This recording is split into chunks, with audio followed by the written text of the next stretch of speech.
Aloha, salam jumpa dan salam kenal. Ketemu lagi, bukan ketemu lagi sih, baru ketemu dengan kami berdua, Dedi Andrian dan juga Bang Andrew Maca, dua bapak-bapak. Jadi buat yang baru kenal, kami dua bapak-bapak, saya Dedi dan ini partner saya Bang Andrew Maca.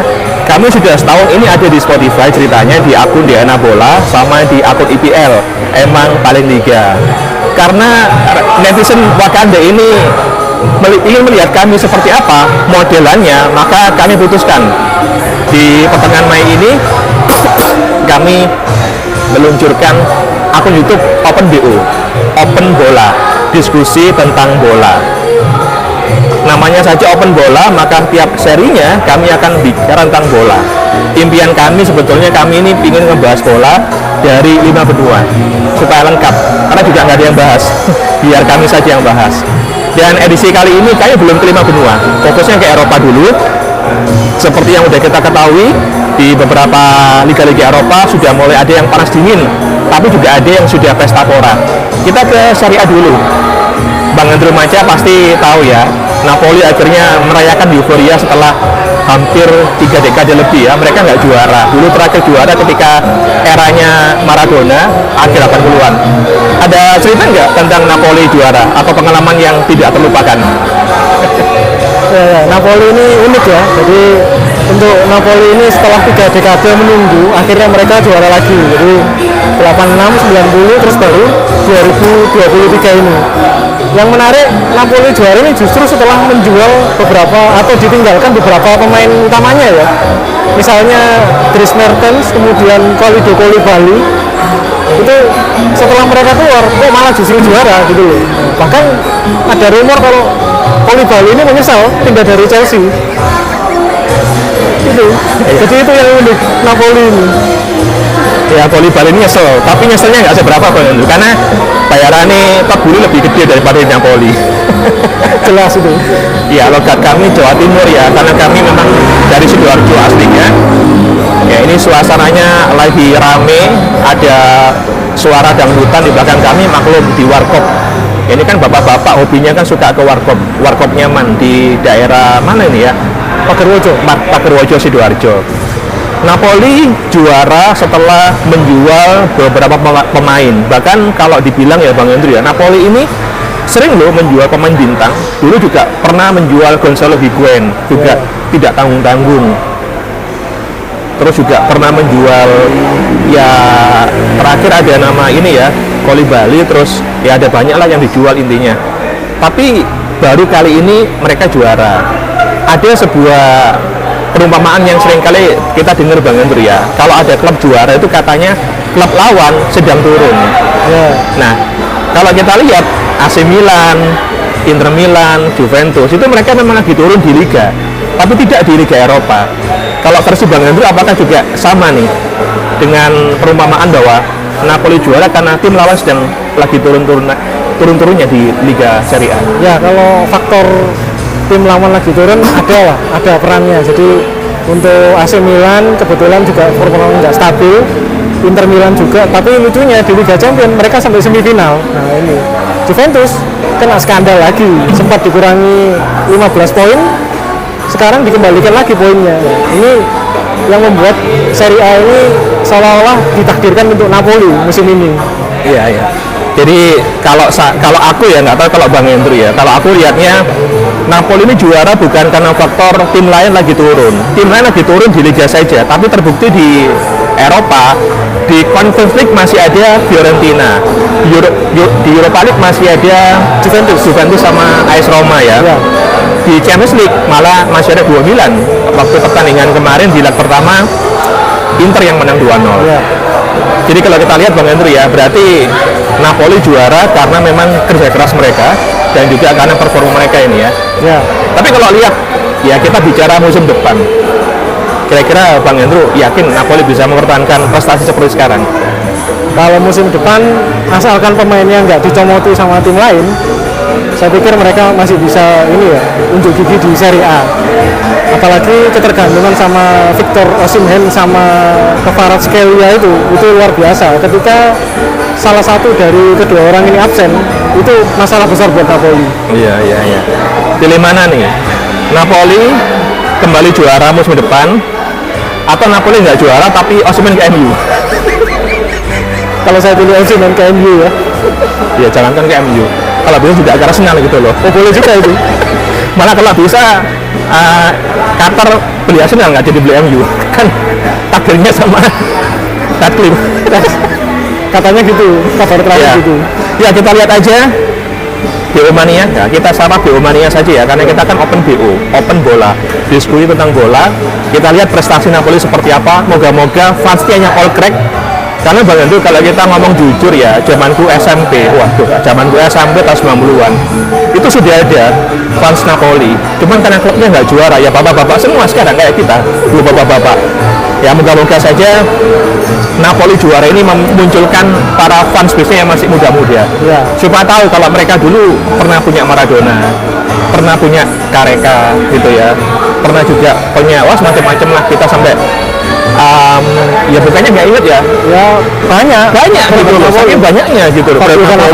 Fabio Cannavaro juga pernah di Napoli, habis gitu juga ya tadi kita sebut ada Gonzalo Higuain pernah di Napoli, terus Marek Hamsik juga itu masih legendaris, itu rekornya belum terpecahkan kalau nggak salah, atau mungkin terpecahkan kali ya. Betul. Itu juga pernah di sana gitu, wes macam-macam lah. Oke, dari Serie A Italia kami ke IPL Premier League. Bang Andrew, ini sampai dengan pekan-pekan terakhir ya, kayaknya cuman 2 klub ini yang saling berat-berat, meskipun ada indikasi ya City bakal juara. Kalau melihat potensi, jadwal, peluang mereka menang di pertandingan sisa itu kayaknya mereka lebih mudah meraih 3 angka daripada Arsenal. Kalau itu nilainya seperti apa nih perburuan gelar di IPL? Ya kalau perburuan gelar di IPL kalau kondisi sekarang ya sepertinya 70% Manchester City bakal juara, karena mereka sudah unggul poin, sudah unggul jumlah pertandingan, maksudnya itu masih punya 1 pertandingan lagi, dan lawannya yang dihadapi juga nggak terlalu berat gitu, dibandingkan dengan Arsenal yang harus ketemu, oh nggak salah ini ketemu Brighton juga ya. Iya, masih ketemu Brighton, masih ketemu Brighton, Newcastle kalau nggak salah. Iya, Newcastle udah kemarin. Udah ya? Udah. Oh, Nah, aku sih berharap Bang Andrew, City itu bakal ketemu apes ketika ketemu Everton. Ya kita nggak pernah tahu ya. Karena kan kemarin kalau lihat jadwal Everton itu bisa menang loh di kandangnya Brentford. Seperti yang udah kita bahas di IPL, konten kita di Spotify ya, Bang Andrew nyesali Southampton. Ya. Aku dukung Everton, dukung supaya mereka nggak degradasi. Nanti kami kasih link di bawah ya. Spotify kami juga punya 2 akun di Spotify, juga sama-sama bahas bola. Bang Andrew, kalau melihat ya memang City ada indikasi mereka bakal ngincer juara, mereka juga bakal ngincer IPL. Tapi mereka juga punya 2 target loh Bang Andrew, yaitu di UCL sama di FA Cup. Kira-kira dengan ya anggap aja nanti mereka bakal menang lah melawan Madrid, apa juga masih yakin nih City bakal treble musim ini? Kalau treble saya pikir masih banyak kesempatan untuk dijegal ya, apalagi piala FA lawannya Manchester United. Ya, Pasti saya dukung 100% Manchester United. iya. Jadi untuk peluang treble saya pikir mereka masih terbuka ya, cuman lawannya juga nggak ringan. Di UCL mereka masih 1-1 kan dengan Real Madrid, masih ada peluang lagi bagi Real Madrid untuk membalas apa namanya istilahnya hasil imbang di Bernabeu. Kalau imajinasi kita sebagai pendukung, ya Bang Andrew pendukung netral, kalau aku Gunners ya, biarin yang juara UCL itu City, yang juara IPL itu Arsenal, yang juara FA Cup MU, adil. Semua kebagian gitu loh. Kami dapat 2, ya nggak apa-apa kan, dua-duanya masih kategori piala turnamen lah, piala dari dalam negeri lah, jadi aman. Ya kita lihat aja sampai dengan akhir pertandingan, akhir musim nanti bakal seperti apa. Kalau saya sih sebagai seorang Gunners ya harapannya yang juara Arsenal, tapi kalau nggak juara juga nggak apa-apa lah, masih ada musim depan lah. Ya moga-moga musim depan Arteta out. pendukung Arteta out Ya karena nggak layak aja lah Bang Andrew. Oke, dari Serie A, IPL, sekarang kita ke La Liga. Udah kita bahas juga, kami udah ngebahasnya di Spotify. Barcelona juara tanpa arah. Bang Andrew, kalau melihat keyakinan nih, yakin jadi juara? Barca musim ini? Ya, kalau seperti yang sudah pernah kita bahas di Spotify ya, jadi untuk Barcelona ini kemungkinannya 90% karena Real Madrid lebih konsentrasi ke Liga Champions. Jadi saya pikir 90% lah Barcelona juara.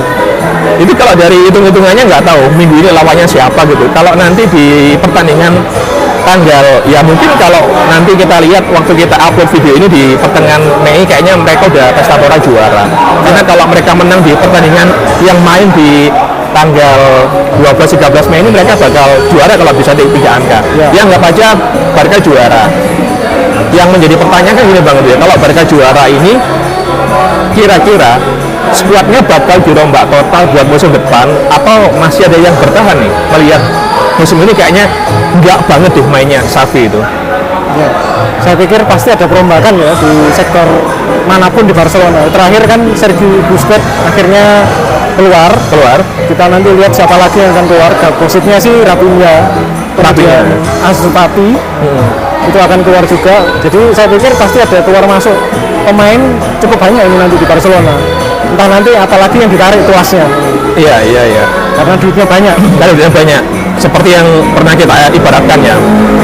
Jadi buat kalian yang pernah simpan pinjam, Barcelona itu yang punya banyak BPKB, punya surat tanah gitu. Makanya ketika mereka habis uang tinggal masukin ke koperasi. Mereka nggak gopo, nggak bingung kayak besar uang. Ya kita lihat dan kita juga meyakini El Barca bakal juara. Real kayaknya fokus ke UCL. ATM juga ya kalau nggak peringkat 2 peringkat 3 lah. Yang agak nyesel itu kalau lihat klasmen ya, itu Espanyol kayaknya bakal ini ya, bakal degradasi lah. Memang kalau lihat papan bawah agak ngeri ya. Kalau kenapa kami fokusnya ke Espanyol kan sebetulnya klub yang nggak jelek amat, meskipun mereka jomplang dengan Barcelona sih, tapi ya sebetulnya mereka perwakilan dari kota Barcelona, tapi nggak tahu kenapa ada mantannya si Barca juga kan di situ, si Martin Braithwaite tapi nggak ngangkat juga. Oke, dari Spanyol kita ke Prancis nih, ke Ligue 1. Ini aneh Bang Hendry ya, kalau lihat potensi juara PSG masih bisa juara, tapi nggak tahu kenapa fansnya pada bergetan dengan Galtier, nggak tahu anak nyebutnya kayak apa ya, Galtier yang ngatu itu angin-anginan kalau versi kita itu. Apa juga Bang Andrew mengiyakan nih PSG musim ini nggak jelas mainnya? Ya, PSG ini punya masalah internal kayaknya ini. Mulai dari supporternya yang nyorakin Messi. Ini yang aneh saya. Messi waktu itu pangkalnya kelihatannya waktu Argentina juara mengalahkan Prancis. Jadi orang Prancis ini sepertinya punya pride yang tinggi sehingga Messi dianggap sebagai musuh negara. Padahal ya itu enggak, buat saya sih itu enggak ada masalah. Kalau kita bandingkan ya dengan waktu zamannya Cristiano Ronaldo menyingkirkan Inggris yang sempat menimbulkan kontroversi di 2006 kalau nggak salah itu ya, yang Wayne Rooney kena kartu merah itu. Nah ini kan fans Inggris juga, terutama fans Inggris juga nggak ada yang dendam dengan Ronaldo. Jadi untuk saya perlakuan mereka kepada Messi itu berlebihan. Apalagi kemudian juga datang ke rumahnya Neymar juga yang menuntut Neymar out. Ini makin membuat saya merasa fans PSG ini toksik. Iya. Menurut saya sih gitu. Perihal Messi yang katanya ketahuan manajemen kalau terbang ke Saudi diam-diam, itu Bang Andrew melihatnya ini memang menyalahi aturan seorang pemain atau sah-sah saja sebetulnya seorang pemain ya, kalau bahasa kita di Jawa Timur itu nyecentung dengan klub lain gitu. Ya, Messi kan jadi duta pariwisata kalau nggak salah. Dia juga punya kontrak yang harus dipenuhi. Kebetulan memang menurut versinya dia ada jadwal kosong yang beberapa kali sempat tertunda karena beberapa alasan. Akhirnya dia bisa datang ke Arab Saudi. Itu dipermasalahkan. Mungkin bagi PSG saat ini internal mereka sedang membara, ini pemain kok malah pergi. Apalagi perginya seperti menguatkan rumor bahwa Messi akan pergi ke sana. Iya.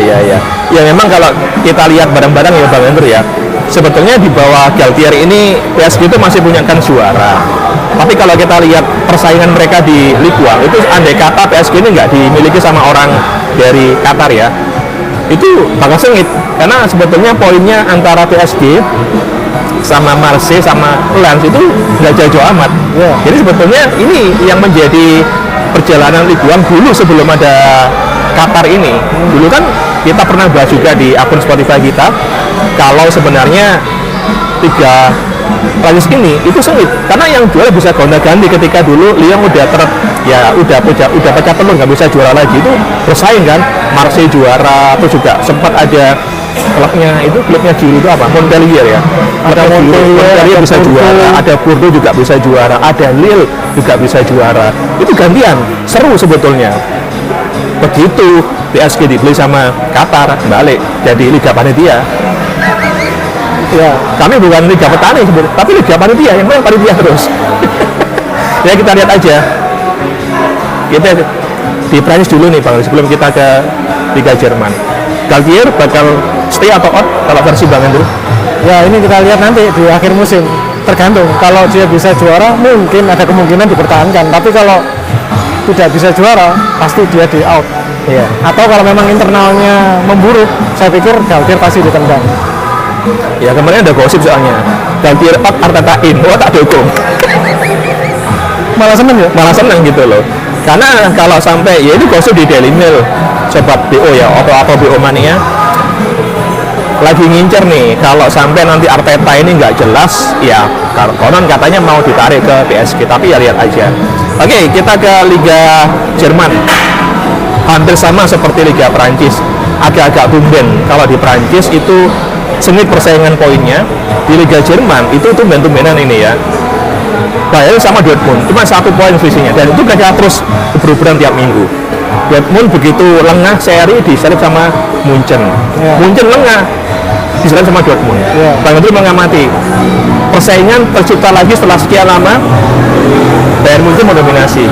Ini karena faktor Nagelsmann out atau memang Bayern lagi turun secara performa musim ini. Ya itu salah satu keanehan ya dari Bayern Munchen. Jadi ketika saya pikir semuanya nggak ada masalah, Liga Champions juga masih berjalan, tiba-tiba ada kabar Nagelsmann out. Kabarnya sih cekcok dengan manajemen Bayern ya, terutama Oliver Kahn yang kelihatannya tidak puas dengan hasil dari Nagelsmann. Tapi saya pikir penunjukan Thomas Tuchel pun sebenarnya juga nggak salah. Yang penggantinya, hanya saja waktunya nggak tepat. Harusnya nunggu akhir musim aja. Kalau memang takut Thomas Tuchel ini diambil tim lain, mending dikasih prakontra aja. Simple sebenarnya, tidak perlu mengganti Nagelsmann di tengah jalan. Jadi itu yang membuat faktor Bayern Munchen terseok-seok musim ini. Aku lihatnya malah gini Bang Andrew ya, sebenarnya kalau Liga Jerman ini kan sempat berkeluh kesah nih orang-orang di luar Bayern. Kata mereka kalau Liga ini hanya dikuasai satu klub, maka jadi monoton dan tidak ada perkembangan. Nanti dikhawatirkan akan berdampak kepada timnas Jerman. Nah, begitu Bayern dapat pesaing ketat, pesaing utama, mereka malah berkeluh kesah, ganti pelatih, macam-macam. Sampai terbaru, nggak tahu ini ya, gosip aneh kalau menurutku. Untuk mengejar kegagalan musim ini, Bayern akan menipu Casemiro musim depan. Kan konyol gitu loh. Apa mau MU melepas Casemiro udah di sana gitu kan? Kan konyol gitu kan? Ya pasti nggak mau lah gitu loh. Siapa sebegitunya loh Bayern itu. Padahal mereka kalaupun nggak juara, itu nggak bakal bisa nguber pencapaian trofinya Dortmund sama Bayern itu. Jadi buat apa? Nah ini kadang-kadang agak aneh ya. Kalau Bayern punya kayak gitu Bang Andrew kan, ya kita nyesel ya. Akhirnya liginya nggak kompetitif. Ya kan? Bayern jadi panitia liga terus-terusan. Dan yang miris Bang Andrew ya, kalau Bang Andrew mengamati Liga Jerman, kita intermezzo. Ini klub kita di masa muda dulu. Schalke sama dari papan bawah. Terutama si Schalke itu degradasi. Lagi-lagi zona merah, lagi-lagi. Ada kenangan nggak Schalke ini kalau dulu ya masa-masa kita SMA versi Bang Andrew? Ya, masih zaman-zaman ini ya dulu ya, zaman-zaman awalnya Neuer masih muda itu punya potensi sebelum diambil sama panitia liga ini. Itu memang udah kelihatan Neuer. Kemudian ada nama Raul Gonzalez ya, sempat main di situ. Itu ya legenda. Ya itu menurut saya juga sebuah memori yang Saya tidak nyangka juga ada Raul berani pindah ke Liga Jerman. Iya, dan Schalke ini niatannya memang keren loh Bang Hendro ya. Meskipun mereka nggak bisa ngontrak pemain-pemain itu ketika usia muda sambil ngopi Bang Hendro biar nggak ngantuk. Meskipun mereka ini gagal ya mengontrak pemain-pemain ketika usia emas, mereka berupaya untuk menampung. Selain Raul juga ada dari Belanda itu siapa? Kelas Huntelaar juga pernah main di sana. Kalau nggak salah, nggak juga loh, Nistelrooy ya. Nistelrooy itu Hamburg. Oh Hamburg ya. Nggak pernah di Liga Jerman, Hamburg ya. Dan juga kalau kita lihat ke belakang Bang Hendro ya, masih ingat ketika Schalke ini juara UEFA Cup Ya. tahun 90-an itu ngalahin Inter Milan. Itu kaptennya Olaf Thon itu keren mainnya. Jadi dia tuh seorang pemain, dulu masih ada libero yang digadang-gadang sebagai the next Lothar Matthäus. Dibeli sama Bayern Munchen untuk gantikan Lothar Matthäus yang ke Inter Milan, tapi dijual gara-gara Lothar Matthäus balik ke Bayern Munchen. Dan ternyata malah sukses di Schalke. Itu dia jadi kapten. Dan Olaf Thon itu jadi pemain satu-satunya di Schalke yang bisa membawa tim ini juara di Piala Eropa. Ya, UEFA Cup lah. Karena nggak pernah bisa. Ya ini nostalgia bapak-bapak khas kami berdua lihat Schalke waktu itu. Iya. Kalau lihat Hertha Berlin itu aku nyeselnya gini Bang, klub ini keren loh, klub biasa aja tapi pakai stadion utama.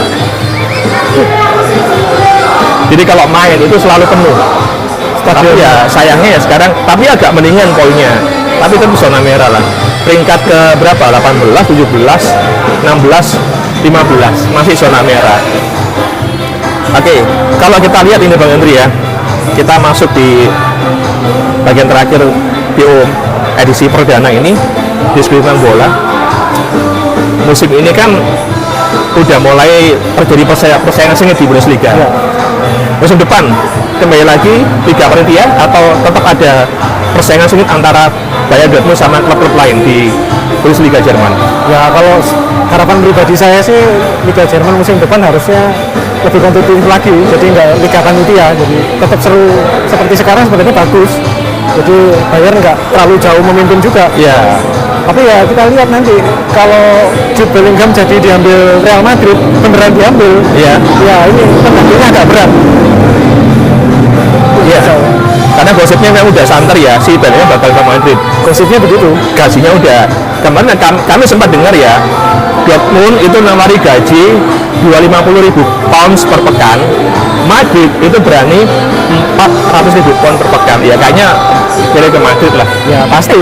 Sudah timnya lebih gede gajinya, juara, Raja UCL, jaminan skuad utama. Udah pasti lah milih Madrid. Iya.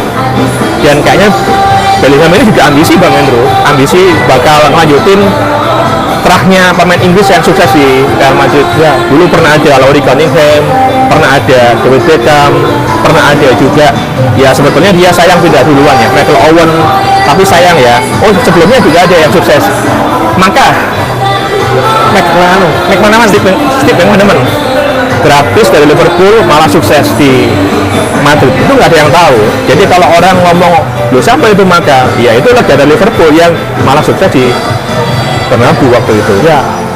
Ya kita lihat aja. Tapi kalau Dortmund kayaknya nggak bakal susah banget. Mereka kan pinter. Kan kita pernah juluki ya, ini klub etalase. Iya. Ya. Beli pemain murah, dimainkan mahal. Dortmund udah berapa banyak itu yang jadi ya ibaratnya sukses dengan metode Cagliari itu ya. Ya. Bellingham, Jadon Sancho sebelumnya. Sancho banyak. Marco Reus apa namanya? Mario Götze. Aubameyang sama Mkhitaryan itu. Ya yang sukses cuma Gundogan aja. Ini kayak Gundogan sukses.